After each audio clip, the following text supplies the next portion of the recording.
Okay, good morning, everyone. Good afternoon, depending on where you're joining us from.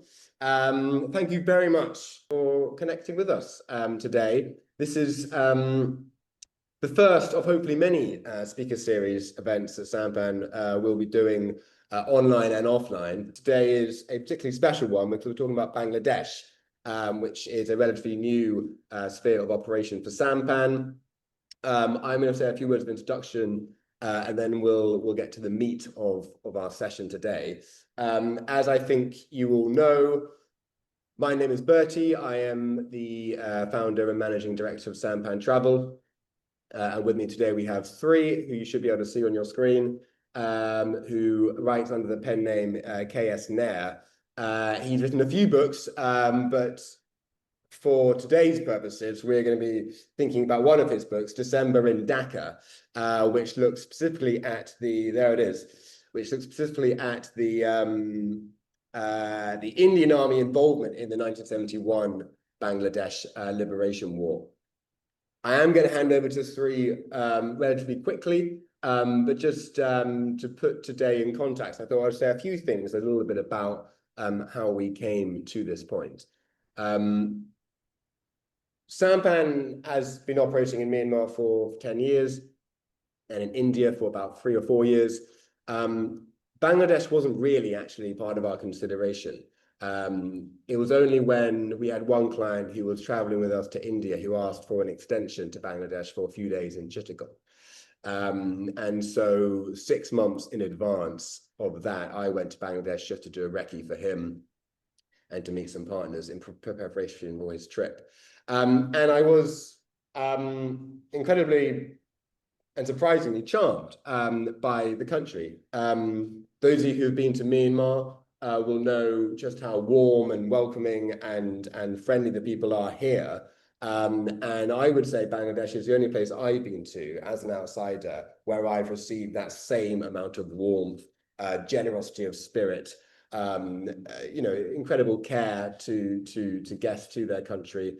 The landscape is beautiful. The cuisine, it's fantastic. Many of you who are tuning in from the UK, maybe used to a lot of Indian restaurants, but perhaps not Bengali cuisine, but it's an exquisite cuisine. And indeed the history, which I was pretty ignorant to before I first went to Bangladesh. You have an incredible wealth of heritage in that country. Bangladesh, of course, was once part of the wider province of Bengal. This was the wealthiest province of Mughal India. Dhaka was a global city in many respects. It was a central hub of the muslin trade. There's reports of Romans trading with Dhaka for muslin. Murshidabad later became a great trading hub for silks. And indeed, Calcutta, today in West Bengal, was where the British arrived and set up base 300 or so years ago. And through that, I became aware of 1971, which was essentially the liberation of Bangladesh and the creation of the country known of as Bangladesh today. And I was very ignorant of that history before I first arrived there. But in Bangladesh, you can't really avoid it because it is very present everywhere you look in the country, and it's very much part of the identity today. It's still quite recent history. I think what we're going to be looking at today is why that liberation of Bangladesh deserves a re-examination and further exploration. As I think most of you are probably aware,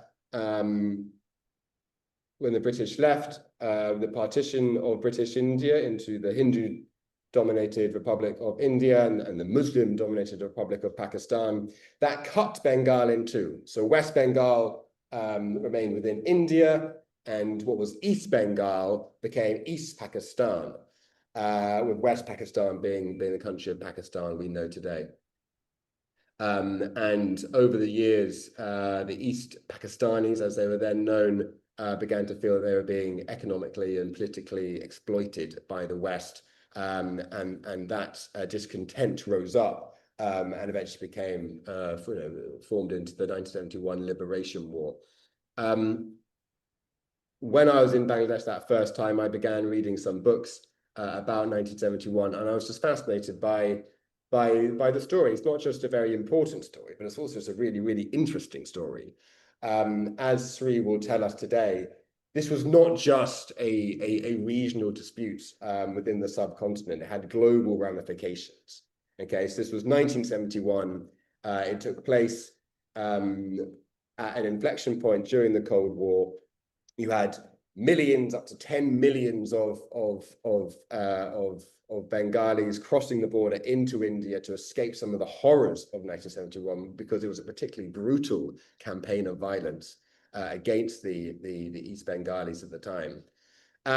This put a huge amount of stress on India. Indira Gandhi was Prime Minister of India at that time. She flew around the world trying to drum up support for India's case in supporting the Bengalis against the West Pakistanis. And she didn't actually receive much support at all.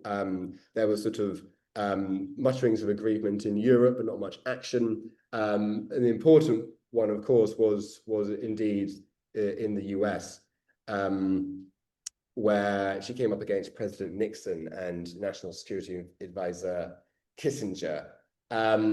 There was a lot of personal animosity between Mrs. Gandhi and President Nixon. And I think looking at it in the context of the Cold War, this was a time when Nixon's White House was trying to make overtures towards China and trying to gain access to open up diplomatic relations between the US and China, and Pakistan was their conduit through which they're trying to make those overtures, which meant that Nixon's White House stood firmly behind the West Pakistanis, and therefore against the East Pakistanis, the East Bengalis, against India. This is despite some of the horrors happening at the hands of the West Pakistanis in Bangladesh at that time. It was called genocide then. I think we can call it genocidal, some of the acts of the West Pakistanis against the Bengalis during 1971. And the Nixon White House was aware of this, not only from his US ambassador in Delhi, but also Archie K. Blood, who later wrote this book, December, The Cruel Birth of Bangladesh. He was the head of the US mission in Bangladesh at the time. And he was so upset by the White House policy, he ended up writing an open telegram of dissent against the State Department policy. This cost him his job in the end. As the war drew to a close and India's involvement became more pronounced, Nixon actually sent a fleet into the Bay of Bengal and, in support of the West Pakistanis. And Mrs. Gandhi was later to say that if a shot had been fired, she believed that could have been the start of World War III. And yet this story is never really told. In another excellent book, The Blood Telegram by American academic Gary J. Bass, he writes that what he refers to as the crimes of the Nixon White House against the people of Bangladesh in 1971 is akin to American actions in Vietnam and indeed the bombing of Cambodia and Laos at the time. And yet in America, this is not a story very widely told at all. These books fascinated me, and they led me eventually to Sree's book, December in Dhaka, which I've got a copy of here. Excellent book. And, as I'm sure Sree will say over the course of the next hour, one of his motivations of writing that book was to try and encourage a re-examination, a re-exploration of what 1971 was, because this forgetfulness of the Bangladesh Liberation War, he believes, doesn't just extend to the wider world, but actually within the subcontinent itself. It is either not remembered or it is misremembered. And his book, I believe, is a way of him saying, let's look at this again. Let's talk about this again. And that dovetails nicely with what Sampan is trying to do in our Bengal Rising tour. So as I think many of you know, we have asked, and Sree has accepted to join our Bengal Rising tour this December, which is our first tour of its kind, looking and exploring about what happened, what led up to 1971, what happened in 1971, and indeed what's happened since. Both Sree's book and our tour hope to open a few doors and shine some light and ask questions about this incredibly important hidden part of history. Sampan's motto, Sampan's sort of ethos is to look closer and go further. Well, very few people travel to Bangladesh, so you're definitely going further by traveling to Bangladesh, but also to look closer. We're asking people to look and think and explore these forgotten chapters of history, which are both interesting, but also, I think, important to our understanding of the world today. So that's why Sampan is doing this tour. That's why we're talking with Sree today. How it's going to work today, I'm going to quickly hand over to Sree. Sree is going to give a sort of 30-minute presentation on his reading of 1971 and some of those global ramifications of that conflict. After that, we'll have about 15 minutes at the end for questions and further discussion. As mentioned, I think in my email to all of you, this talk is being recorded. An edited version of it will be appearing on YouTube. That will mainly be on Sree's presentation and my questions to him. But if you really don't want to appear on YouTube, then I suggest you keep your camera off. But otherwise, please do feel free to turn your camera on at the end, or at least turn your mic on, and you can direct a question to Sree himself. Or indeed, please just pop any questions you have in the chat box, and I will ask those to Sree at the end. And of course, after today's event, I will probably send you Sree's slides as well as some other resources for your further exploration into this topic. So thank you very much for joining us. And Sree, I'm going to make you host, and then I'll hand over to you for your presentation. All right, Sree, when you're ready. Yes, I see the notification that I am the host now. So thank you for that, Bertie, and thank you for inviting me to this event. It's a real privilege. I don't want to complicate the recording, but I thought it'd be interesting for everyone to know that one of the participants whom I see, one of the listeners whom I see on the screen was actually a decorated helicopter pilot during the 1971 war, Squadron Leader Pushp Vaid. And I'm seeing his name and ID among the listeners here. I only realized a couple of minutes ago that he's joining this talk, and he will have if there's a way for us to listen to him towards the end, I think he will have some very interesting first-hand recollections to share. So I just wanted to bring that up at the beginning. But anyway, so the background and much of my presentation, actually, Bertie has kind of stolen my thunder. I'm just attempting to share my presentation. In some ways, I think the story of Bangladesh's independence war actually starts at the same time as India and Pakistan's independence in 1947. As Bertie mentioned, when India gained independence, when India and Pakistan gained independence, the territory that was formerly British India plus about 500 princely states within the geography that is now known as India. They were divided into two dominions, India and Pakistan at the time. And Pakistan, there's a long and complicated history as to why Pakistan came into being, and came into being in that particular shape. But the result of all the negotiations and of the discussions on where to draw the boundaries between India and Pakistan finally was that Pakistan was made up of two wings separated by about 1,000 miles of Indian territory in between. And they were East Pakistan and West Pakistan. And the unifying factor at that time was considered to be Islam, which was not unreasonable.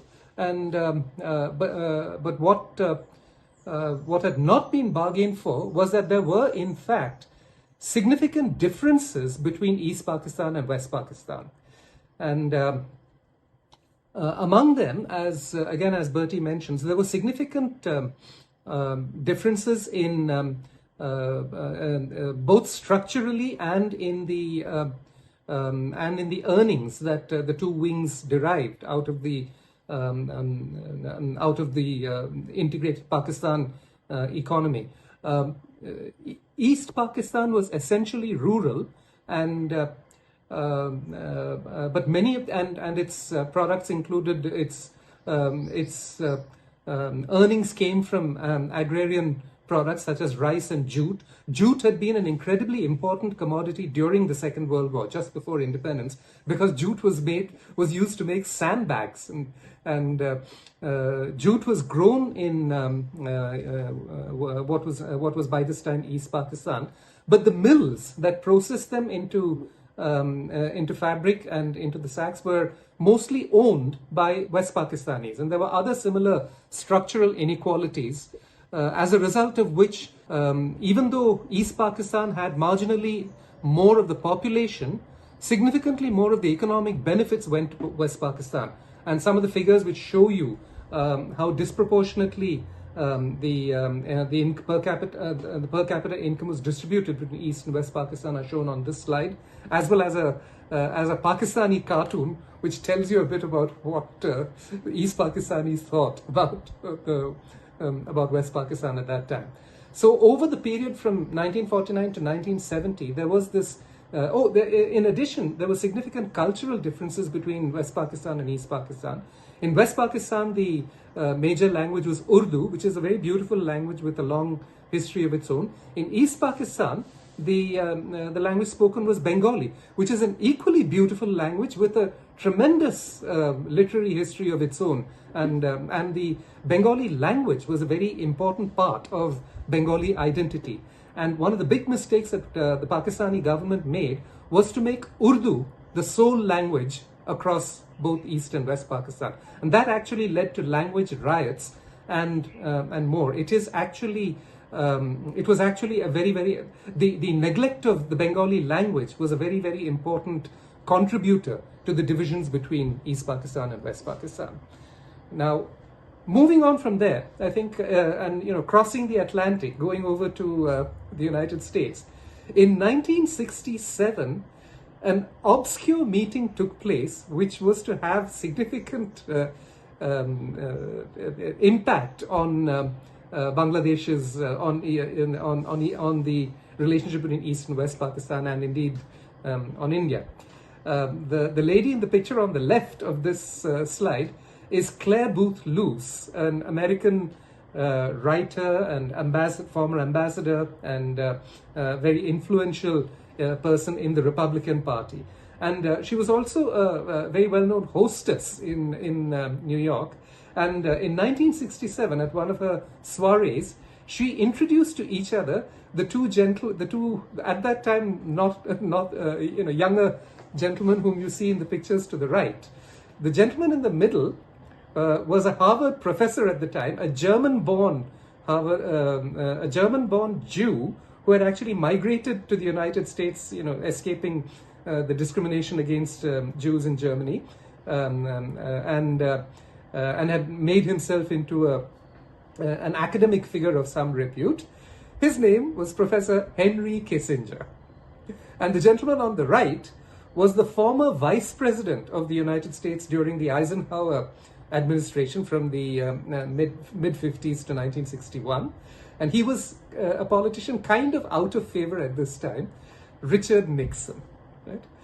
Now, as anyone who remembers that period will be aware, in 1969, with a combination of factors, including the fact that one of the most popular candidates for the presidential elections in 1968 had been assassinated, that was Robert Kennedy, Nixon won the presidency in the elections held at the end of 1968 and was sworn into power in 1969, sworn in as the US president in 1969. And he brought Henry Kissinger along with him.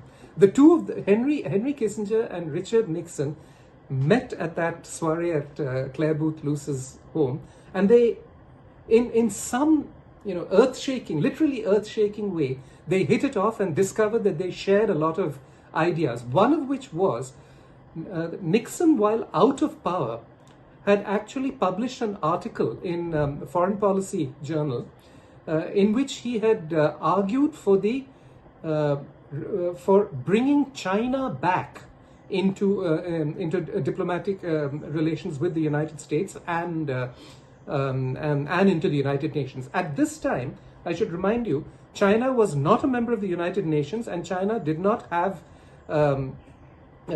diplomatic relations with the United States. And that was partly because at the end of the Second World War, a couple of years after the end of the Second World War, the Chinese Civil War had finally culminated in driving out the nationalist party from China, who fled to Taiwan, to the island of Taiwan, and left the Communist Party in charge of mainland China. And because of the Cold War considerations in the 1950s and 60s, the United States had not set up diplomatic relations with Communist China for that 20-year period, from the end of the Chinese Civil War till 1969. But Nixon had published this article saying essentially China was too populous a nation, too important a part of the human race to be completely ignored. And I have to say that in that article, Nixon comes across as statesmanlike, much more so than he did in later parts of his presidency. And Kissinger had similar ideas which had been confined to academic circles when he was a professor at Harvard. But when Nixon became president, he brought Kissinger into the White House with him, initially designated presidential aide. But by about February of 1969, he had been designated the National Security Advisor. So now in the same year, I should add that there was a scare about communism in East Pakistan. The figure at the heart of that scare is the bearded person you see on the left, Maulana Bashani of East Pakistan at the time. He was regarded as almost a saint because he combined political influence with a very, very austere personal lifestyle. He was a Maulana, which means he was an Islamic scholar, and he sometimes said that he admired everything about communism except its godlessness. And he found no difficulty in reconciling his faith in Islam with the ideology, with the egalitarian part of the ideologies of communism.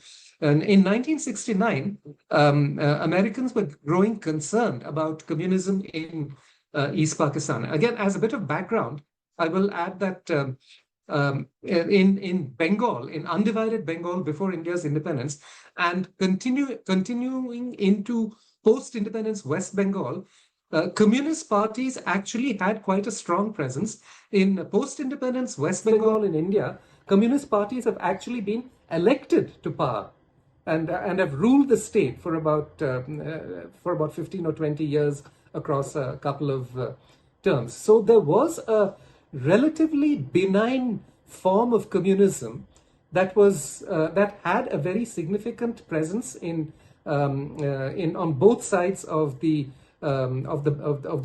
division of Bengal, in both East Bengal and West Bengal. And the fact that there was something of a communist presence in East Pakistan, in my mind, it probably contributed to the United States' relative lack of sympathy for East Pakistan. So to continue the story, again in the same year, 1969, since the end of the Second World War, and certainly since the communists had taken over power in China, Communist China and the Soviet Union had been ideological brothers, effectively. So for about 20 years, they backed each other up in many ways, until in 1969 a border skirmish broke out between them. The border between China and the Soviet Union is actually something that was drawn in the 19th century at the time of the Russian Empire. And the Russian Empire at that time was a much more powerful entity than China, which at that time was made up of a number of warring principalities and warlords, and definitely not as powerful internationally as the Russian Empire was. So in 1969, China and the Soviet Union had border skirmishes, which actually extended to brief shooting skirmishes, and indeed the Soviet rocket forces were actually brought into play, which is a sign that the Soviets were taking that conflict particularly seriously. Now, why all of this is important is because of for the first time since the Second World War, the shooting between the Chinese and the Soviet Union. For the first time, both China and the Soviet Union started to consider alliances with other parties in order to strengthen their own positions internationally. And for China, that would be the United States, and for the Soviet Union, it would be India. We'll come to that in a moment. So, the following year, 1970, the Chief Martial Law Administrator of Pakistan, who was General Yahya Khan, who's in the picture on the left, Yahya Khan issued what he called a legal framework order, as highlighted in the newspaper headline on the right. Pakistan up to this time had not actually had a general election since independence in 1947. In 1947, they had been governed by Muhammad Ali Jinnah, who was really the ideological and political force behind the creation of Pakistan. When Muhammad Ali Jinnah passed away, he was succeeded by a couple of people who, one of whom was assassinated in office. And within a couple of years of his passing away, Pakistan came under martial law, under the military. And that had chugged along for some time until, and was still, martial law was still in place with an army officer, in this case General Yahya Khan, as the Chief Martial Law Administrator, effectively the head of state of the country. But in 1970, Yahya Khan issued the legal framework order and basically opened up Pakistan to a general election. And to be, to give Yahya Khan credit, he's sometimes dismissed as not a very bright politician. But to give him his credit, he agreed to the fundamental concept of one person, one vote, even though East Pakistan's population was more than West Pakistan's, and the consequence of one person, one vote across East and West Pakistan was likely to be much more favorable to East Pakistan than to West Pakistan for purely demographic reasons. But anyway, Yahya Khan gets the credit for pushing Pakistan towards an election. Now, before the election could take place, the election was scheduled for December 1970. Before the election could take place, East Pakistan was hit terribly hard by a cyclone of unprecedented strength. And it's been known since then as Cyclone Bhola. This was in 1970, when the International Meteorological Union had not yet got around to naming hurricanes and cyclones. But since then, the cyclone of November 1970 has been referred to as Cyclone Bhola. And it was an almost unprecedented disaster for East Pakistan. It killed possibly 300,000 people, over 250,000 people. More to the point, it devastated a huge part of coastal Bangladesh. And if those of you who've looked at maps and atlases of Bangladesh will know, Bangladesh is essentially a gigantic delta. Two of the largest rivers in South Asia, the the Ganga and the Brahmaputra, they come together in northern Bangladesh, and the rest of Bangladesh is essentially the delta for these two huge rivers to empty themselves into the Bay of Bengal. And the southern part of Bangladesh was devastated by this cyclone.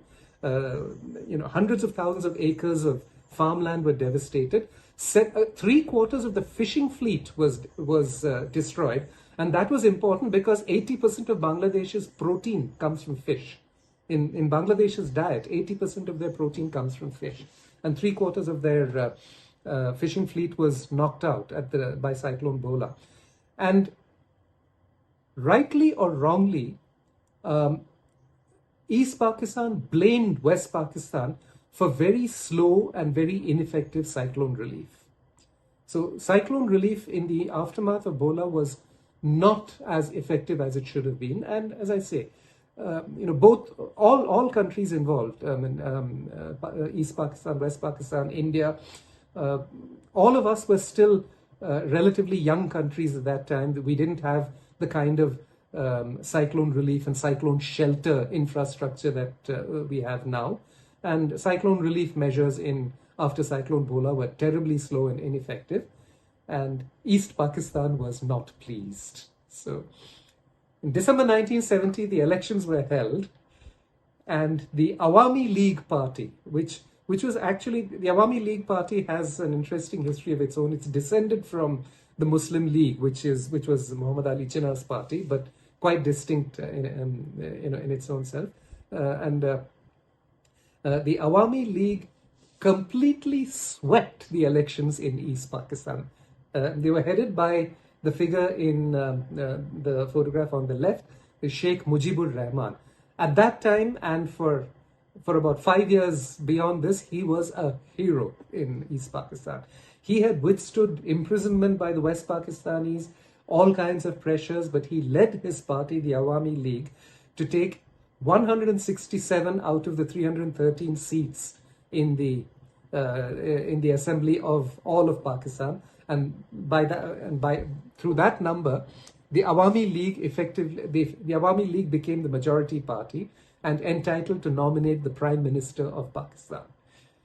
Now, this was a denouement that had not been anticipated by the establishment in West Pakistan, and essentially the establishment in West Pakistan just refused to honor it. They did not call Parliament.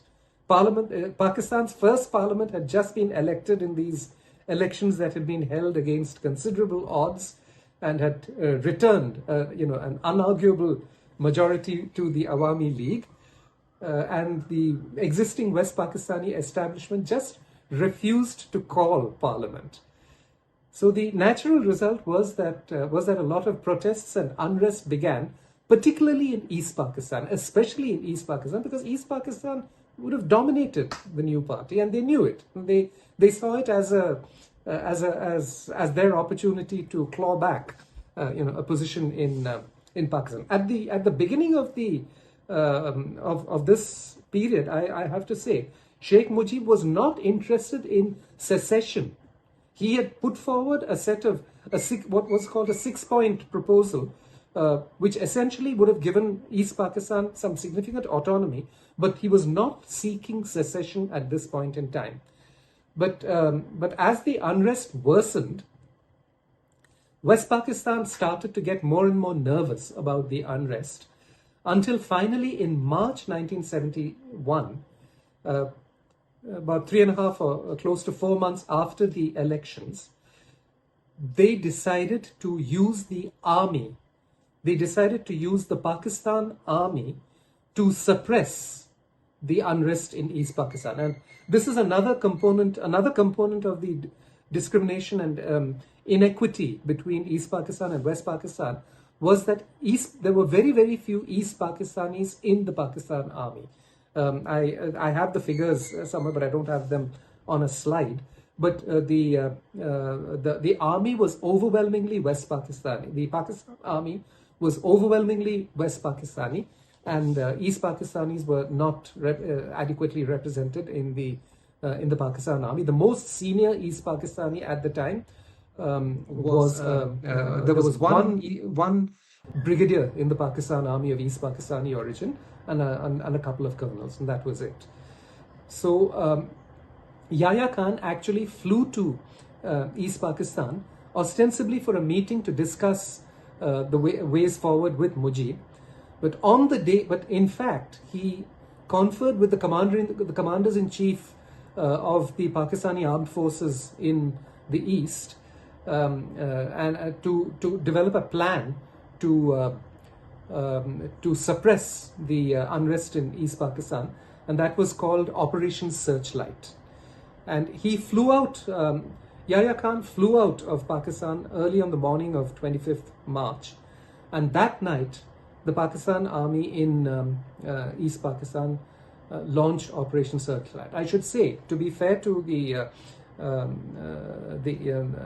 Pakistani Army establishment, there were a handful of Pakistan Army officers, and the head of the Pakistan Air Force in East Pakistan, and a Vice Admiral of the Pakistan Navy who was discharging a function as the governor of East Pakistan, all of them refused to participate in Operation Searchlight, and all of them were removed from their posts and sent back to West Pakistan when they did so. But there were elements of the point is there were elements of the Pakistani armed forces who, even before Operation Searchlight, could see that this was not the way to bring the East Pakistan and West Pakistan together. And the result of that, as Bertie mentioned in his introduction, the result was that refugees started pouring into India. They started as a trickle, became a stream, and eventually a tsunami. At the end, 10 million East Pakistani refugees had poured into India. And India just did not have the resources to look after them. India did look after them. You can see the image of a 5 paisa stamp that India introduced on every item of postage, the revenue from which was went for refugee relief, and but India just did not have the resources to look after them. And if there is one factor which made India consider going to war, it was the burden of the refugees. India was not all that interested in encouraging East Pakistani secession at that time, because India itself was concerned, and remains sometimes a little concerned, about secession in India's own northeastern states. So India was not encouraging secession at all. What drove India to consider war was the burden of the refugees, and the fact that the larger world did not seem to be able to exert any influence on Pakistan to create peaceful conditions for the return of the refugees. Bertie mentioned the blood telegram. The gentleman, the very courteous and dignified gentleman on the left in this slide, is Archer Blood, who was the Consul General of the United States in East Pakistan, and he took considerable risks himself to protect some Bangladeshis as well as some journalists when the crackdown started, and he was at the head of a dissent cable that 21 American diplomats from the embassy, from the consulate, the US consulate in East Pakistan, signed to the State Department, dissenting from US government policies in not supporting. And Nixon's response to that was this scribbled note, which he sent around to all hands. He's saying, "Don't squeeze Yahya." And I've made a couple of snarky points in my book about how in this departure from everything that one thinks of America as the land of the free, the home of the brave. Nixon didn't even get Yahya Khan's name spelt correctly. He's misspelt the name in this handwritten note. Anyway. In June of 1971, a Pakistani journalist who had been embedded with the Pakistan Army, the Pakistan Army had embedded a few journalists in the hope of getting some positive coverage. But this journalist, Anthony Mascarenhas, a Pakistani journalist of Goan origin, as it happens, he published a 16-column story in the Sunday Times setting out what the Pakistan army was doing in Bangladesh. It's toe-curling reading, but he was the first person to break this information in an international journal, as he did, and the article was often referred to as the newspaper article that changed history. Once he published that, Time magazine and many other American and other Western journals began to, to investigate and found out that he had not exaggerated. So, but in July 1971, it became public why the United States was not leaning on Pakistan. Because Pakistan had been the go-between who had facilitated the United States' outreach to communist China. They needed a third country. The United States, in pursuing this initiative of reaching out to China and bringing China back into the Committee of Nations, they needed a country which had diplomatic relations with both the United States and China, and there weren't that many, and Pakistan was one of them. And Pakistan actually took that role on with great gusto. Nixon and Yahya Khan found themselves, able to communicate with each other. They had a very good personal equation. Nixon tended to like people like Yahya Khan was a Sandhurst graduate, and he appealed to a lot of the characteristics that Nixon liked. So Pakistan had been happy to play that role, and it came to fruition in July. And I think, to be fair, bringing China into the Committee of Nations was probably one of the greatest events for good that the Nixon-Kissinger duo can take credit for. It was ultimately a good thing. Bringing 1 billion people at that time into the mainstream of the world is only be a good thing. But the collateral damage for that was possibly as high as 3 million deaths in Bangladesh. And the extent of of the disaster in Bangladesh was quite well known. In August 1971, George Harrison and friends, led by Ravi Shankar, the Indian classical music player Ravi Shankar, who had roots. Ravi Shankar had roots in East Pakistan. They carried out. They organized the concert for Bangladesh, Madison Square Gardens in New York. It could not have been more public,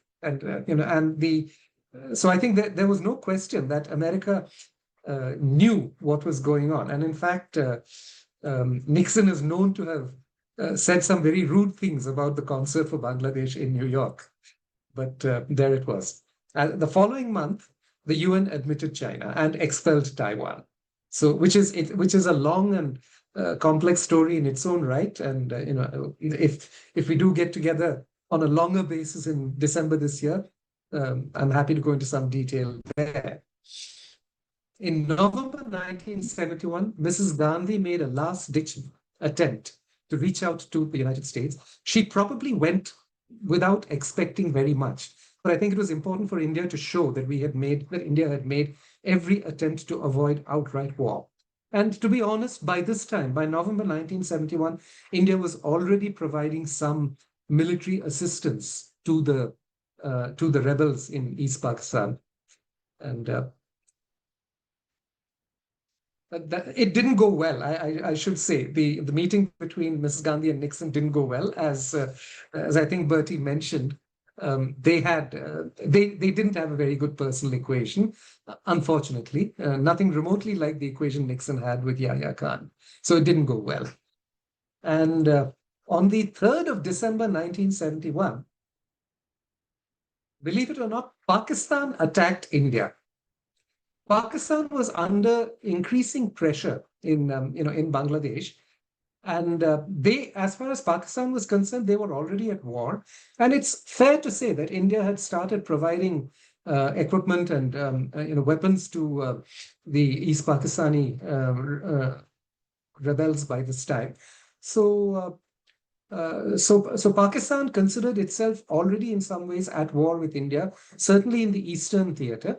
And then on the 3rd of December, the Pakistan military had always had a position or a view that the defense of the East lies in the West.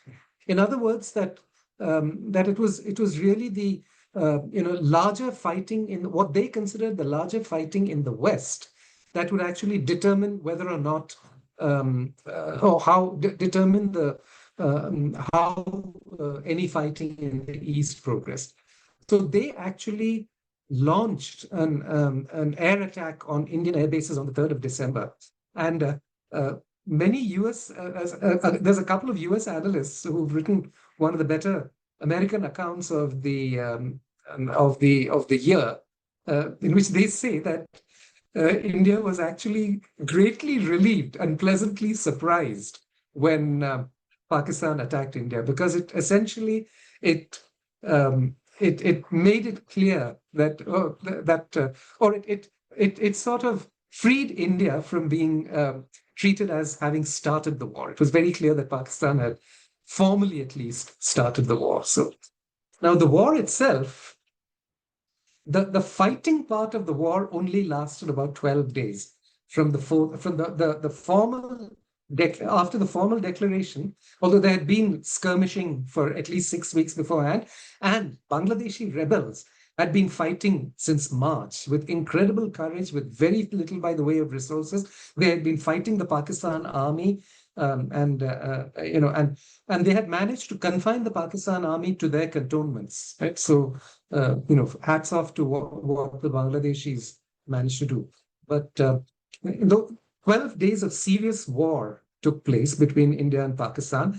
And in many ways, in India, and I don't in any way want to minimize how horrific war can be. But in many ways, those 12 days were like the 12 days of Christmas, because there was a succession of, from India's point of view, military successes. And we can talk about some of those, and I hope we'll have opportunities to visit some of those locations. And one of the military successes was, in fact, India's use of helicopter. I said earlier that Bangladesh is a gigantic delta. Bangladesh is riddled with rivers and rivulets, making up the delta of these two massive rivers that converge in the north of Bangladesh. And so the terrain is one river or rivulet after another. And so it ought to be an attacker's nightmare and a defender's dream. But India managed to use helicopters to leapfrog its troops across all the rivers. Right? And if we had the time, I can go through. If we had if we ever have an opportunity to talk in more detail, I'm happy to go through some of the details of how the war progressed. But it's I think I'm running a little behind our schedule. And by the 16th of December 1971, the Pakistan Eastern Command surrendered. And this photograph is it's a very famous photograph of the surrender. For many years, it was on display at the entrance to army headquarters in New Delhi. And apart from the fact of a victory, of an Indian victory and a Pakistani surrender, I think one of the little snippets which makes this an interesting representation of India is that you can see 3 Indian generals, 1 Indian air marshal and 1 Indian vice admiral in this picture. The 5 of them actually come from 4 different religions. The officer on the right, standing at the back on the right in this picture, is General Jackie Jacob, who's actually an Indian Jew. And the fact that he was a Jew has actually been played up by some Pakistani historians, who claim that he was actually on loan to India from the Israeli army. He's Indian born. He's an Indian through and through, born in India, lived in India, died in India, was never anything but an Indian Jew. But the diversity of India's religion sort of comes through in this picture. So within 3 weeks of that signing, Sheikh Mujib was brought home. Sheikh Mujib had been arrested by the Pakistanis at the start of Operation Searchlight and bundled into a C-130 and flown to West Pakistan, where there was genuine concern that he might have been executed. But after the surrender in Dhaka, Mujib was released. He was flown first to the UK, then from the UK to Delhi, and from Delhi back into Bangladesh, where he arrived to an absolutely rapturous welcome and was soon sworn in as the Prime Minister of Bangladesh. I do want to make the point that India withdrew its troops from Dhaka by the 25th of March, 1972. And I think it was very far-seeing and very sensible of India to do so. And we can go into some of the arguments around that another time. But that was essentially the story of the 1970 of Bangladesh's war of independence. And I do want to make the point, it was not a war between India and Pakistan. It was a war of liberation by Bangladeshis against West Pakistan, in the last month or so of which India took an active role. And one of my concerns about how it has been depicted is, in India, as much as in the rest of the world, it's often depicted as an India-Pakistan war. It was not just an India-Pakistan war. It was so much more than just an India-Pakistan war. It was a civil war between East Pakistan and West Pakistan, nested within the long-running India-Pakistan differences, itself nested within the Cold War rivalries, which effectively dictated that the US, in this case, did not come down on the side of right. I think in India, the whole war is treated almost like a fairy tale, a David versus Goliath tale, where good triumphed unmistakably over very definite evil. So in India, that's the way we look at it. And I think there is some justice to that, but it is far, far more than just an India-Pakistan conflict. So that's my story, and I'm happy to take questions if you have, while Bertie considers the Bengal Rising tour that he is currently planning. And I should add, Squadron Leader Pushp Ved, who I mentioned earlier, was one of the helicopter pilots who enabled that victory in Bangladesh. And I see that he is listening to us. He's an octogenarian now, lives in the UK, and flew for British Airways for some years. But I'm delighted that he's listening in. So, well, indeed, sir. Pushpa, sir, please do feel free. We'd love to hear from you if you'd like to speak and say a few words. No, it's my pleasure to listen to Raja, and he helped us write the book as well. I'm very grateful to him. No, I enjoyed the war. Really good fun because we're on the winning side, which makes a big difference. And of course, helicopters, we worked 24/7. We didn't have a single accident. And our boys were just wonderful. All our pilots and engineers, they kept everything going. And I think we were one of the reasons the war finished so quickly, because we moved nearly 5,000 soldiers and nearly 800 tons of equipment for the army in 10 days to wherever the army wanted us to go, mainly towards Dhaka. Huge difference it made. Because if they had gone by boats and by road, they would have taken at least 2-3 weeks extra. Helicopters made it go quickly, especially Sylhet. Idea of going to Sylhet was to block the army, Pakistan army going south. And we managed to achieve that in 36 hours. It took about 800 soldiers to Sylhet. And that's the first time we started flying at night as well. And we discovered night was easier because Pakistanis couldn't see us and they couldn't fire at us. So we did a lot of flying at night after that. And very basic helicopter, Mi-4 Russian helicopter, very reliable. Didn't let us down even once. We were overloaded like hell, 50% or more. Wow. Yes. Thanks to Raja for a lovely story. Thank you. Thank you so much. Thank you for joining us, sir. Thank you. It was good to have you. My pleasure. One of the pleasures of looking at this history, Sampan does a lot of tours on the Second World War, and that was a good 30 years before this conflict, and it's always interesting looking at 1971 because you sometimes are able to meet people like Pushpa who actually were there, which obviously is increasingly rare for the Second World War. But for 1971, you are still meeting veterans of that conflict who can give you their first-hand account of how it was, which is fascinating. If there are any questions, please do direct them to me or Sree, either via the chat or you can turn your mic on.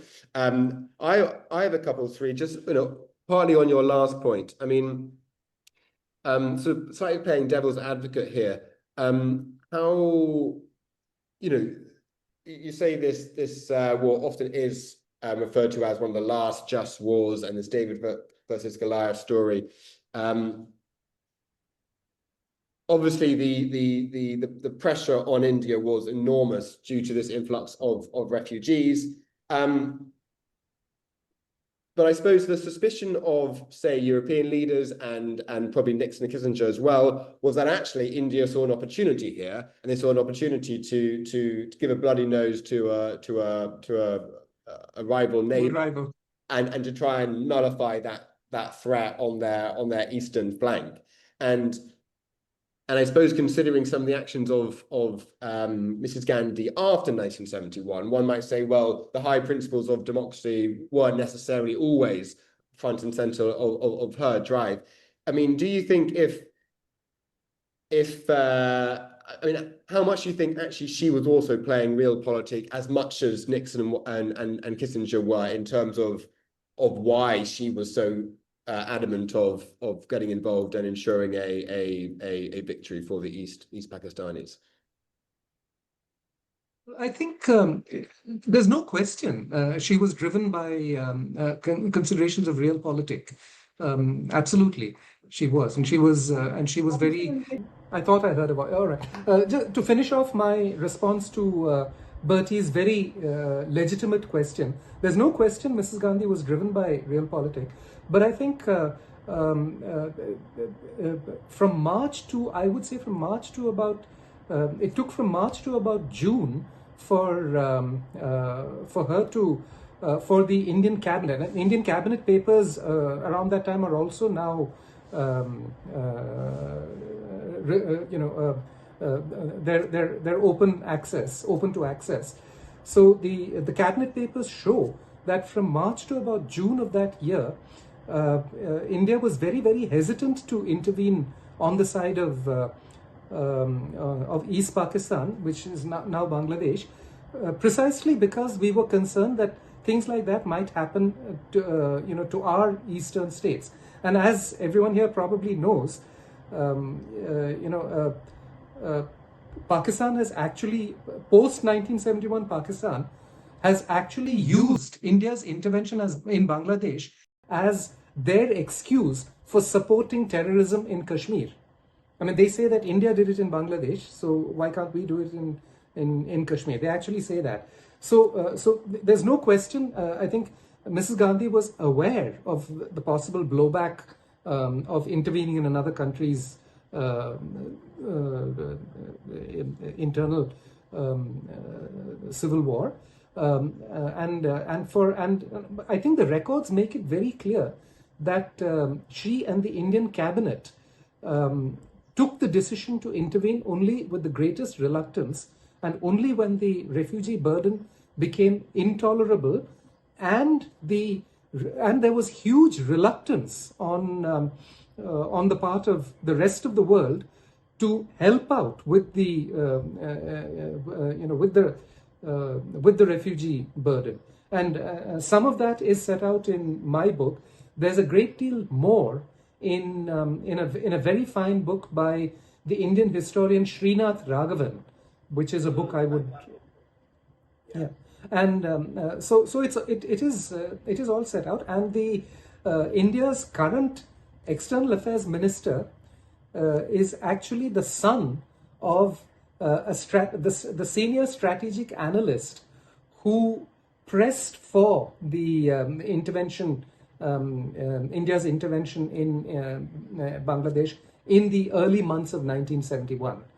So he's now from the son now belongs to a different political party from Mrs. Gandhi, but But I think the point is that there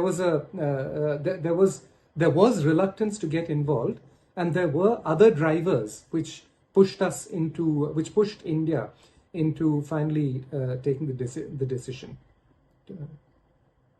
And they're all in in open access documents now. So yeah.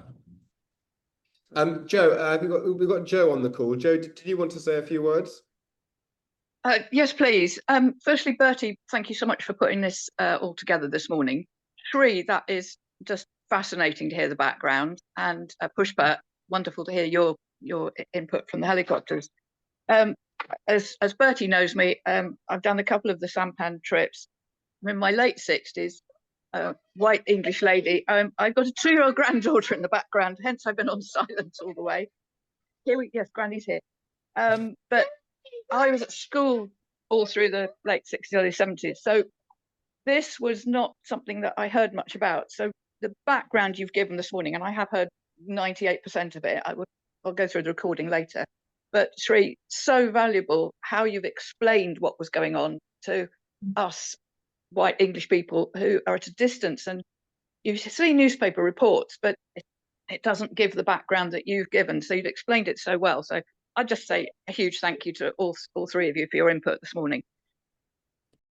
Can I pop something in for the Britons in our audience, Bertie, which is to say that I think there is a parallel to the war, parallel to the civil war in Bangladesh and the war between India and Pakistan.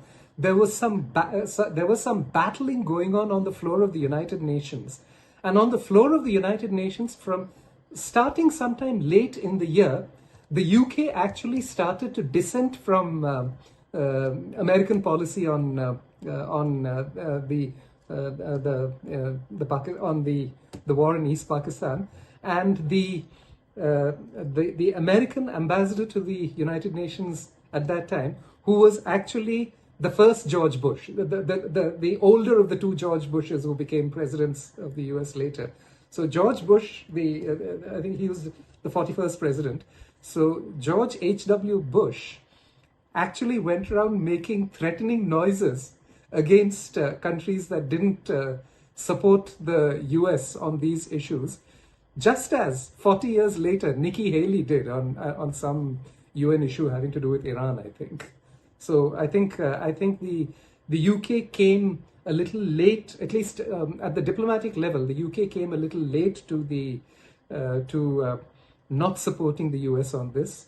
And this is, I mean, don't get me wrong. I'm not anti-American, right? But this 1971 is definitely a case when the US was on the wrong side, and the UK did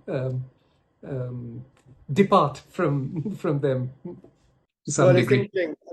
I think I read in, I'm not sure if it was Professor Raghavan's book or Gary J. Bass's, or maybe yours, but for a while after Indian Pakistani independence, the US had slightly deferred to the Brits in terms of foreign policy towards the subcontinent, until sort of leading up to 71, when the US said, well, actually, no, the British are essentially slightly irrelevant in this, and we'll take this stance, and the Brits can do what they like. Certainly a sort of shifting of powers there. Well, look, well, thank you, Sree. I mean, we will slightly begin to draw to an end. Just a quick note on what we are doing in December. We put together, I think, a really exciting 14-day itinerary. I think what I love about this tour is that we are the first ones to do it. So Joe has been on a couple of our tours with Dr. Robert Lyman, our Second World War tours in India and Myanmar. Now, I'd say they are the best tours looking at that part of the Second World War in the region, but they're not the only ones. There are other people doing those tours. What is so exciting about this Bengal Rising tour is that no one else is doing it. There are, people do maybe a day in Dhaka looking at 1971. There's a wonderful museum in Dhaka looking at the Liberation War, but no one's put together a 14-day proper comprehensive itinerary, really going under the surface, looking at what led to 1971 and what happened then. And we've tried to do that. And I, after reading Sree's book and speaking to him, I quickly asked him to join us, to accompany us on this tour, which he agreed. We've also got a Bangladeshi filmmaker, Fakrul Arifin Khan, who will be leading the tour himself. And Sree will be sort of supplying the sort of context, geopolitical context, and indeed the Indian involvement in that. We will be traveling in Dhaka. We will, of course, be looking at Operation Searchlight, which Sree mentioned. We'll be staying in the Intercontinental Hotel, which was there in 1971, which was where all the international press were held up during March 1971, so they couldn't report on the atrocities happening. One journalist from the Daily Telegraph did actually manage to escape the hotel and did go and report on what was going on, and he managed to somehow get his notes out of the country and then publish them in the Telegraph days later. And in Dhaka itself, we will be led on a walking tour through the campus by current day students of Dhaka University. And what's fascinating about that is that these students were at the center of the liberation struggle in 1971. And as we have seen in the last 12 months, they continue to be central to Bangladeshi politics today. The two main parties in Bangladesh are in many ways defined by some of the schisms that happened after 1971 in Bangladesh. And students still are very much a political power within that country. It was student demonstrations that led to the change of government in Dhaka in August last year. And when I was going around this campus with these students last year in September, talking about 1971, all over the walls were signs, was graffiti from the students, from these protests the month before. And these students who were taking me around, they were staying in the exact same dorms and halls and bedrooms that the students of 1971 were staying at. These students today were showing me the bruises they had sustained in the protests the month before. So it was an amazing sort of coming together of history and contemporary politics, which is so enmeshed in Bangladesh. And what we've tried to do with this tour, it's not a sort of wonky military sort of battlefield tour. We're really trying to look at the fabric of Bangladesh society today and how that came from 71. By speaking to students today of Bangladesh, by speaking to some of the veterans, some of the freedom fighters of Bangladesh that fought in 1971, by having a lunch with them on one of the battlefields. So it's a really wonderful visceral tour. What was I going to say? It's also a celebration of what Bangladesh is today. I think so many people slightly zone out when I speak about Bangladesh, because they think of poverty and cyclones and huge crowds of people and disasters. Yes, there is poverty in Bangladesh and there are a lot of cyclones, but there's so much more there, so much more to celebrate. Bangladesh today, I believe, has a GDP per capita higher than India and Pakistan. Life expectancy in Bangladesh is higher than India or Pakistan. Microfinance has really been led by organizations within Bangladesh. It's got incredibly female school enrollment, I think, is highest in the subcontinent region. It's got an incredibly industrious, passionate youth, and like I say, a wonderfully welcoming population. It really is considering what it's been through and how it was born, despite its current political challenges, and there are some big political challenges it has. I think Bangladesh is a huge success story. Kissinger, just after 71, I believe, described the country as a bottomless basket seeking international aid. That is no longer the case. BRAC, which I think is the biggest NGO in the world, they were largely funded by the UK, and as the UK began to stop, funding international programs, BRAC have been able to self-generate their own income to fund their own projects in rural villages across Bangladesh. And I think this perception of Bangladesh as being just a recipient of aid is unfair, and actually what Bangladesh has to offer the world is huge. And so as much as looking at the the drama of the liberation war, this tour is really a celebration of what Bangladesh is, and indeed what it could become. So please do consider joining us. I will be there, of course. Sree will be there. Arifin will be there. It will be a small group, as Sampan tours always are, and it'll be the first of its kind. So we'd love to see you there. So please do consider joining us in Dhaka in December later this year. I think we'll probably leave it there. Sree, thank you so much for your time. You're a busy man, so I really appreciate you making the time for us today. And thank you all for joining us. Joe, Belinda, Pushpa, is really wonderful to have you as well.